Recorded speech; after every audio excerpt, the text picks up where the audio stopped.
मित्रांनो, पपईची उंची सुरुवातीच्या काळामध्ये कमी ठेवण्यासाठी कोणकोणत्या हार्मोनचा आपण वापर करायचा आणि हार्मोन वापरत असताना कोणकोणती काळजी घ्यायची हे आपण या व्हिडिओमध्ये जाणून घेणार आहोत.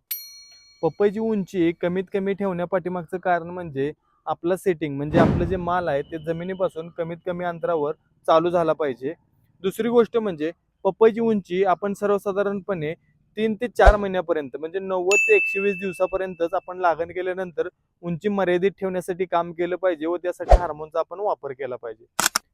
उंची मर्यादित ठेवण्यासाठी आपण लिओसिन, चमत्कार, तबोली यासारख्या हार्मोनचा वापर करू शकतो.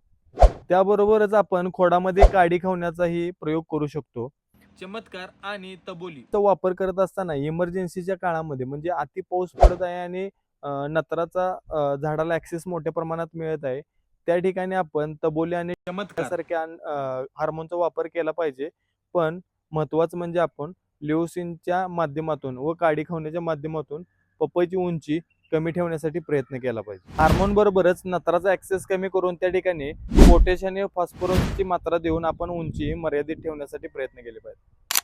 हार्मोनचा जर आपण अतिवापर केला तर मोठ्या प्रमाणात आपल्याला पाहावयास मिळते की उंची पूर्णतः थांबलेली आहे, पपईची वाढ होत नाही, तसेच त्याबरोबर फुलगळ होते, फळगळ होते व आपल्या उत्पन्नात घट होते. यासारख्या समस्यांना आपल्याला तोंड द्यावं लागतं.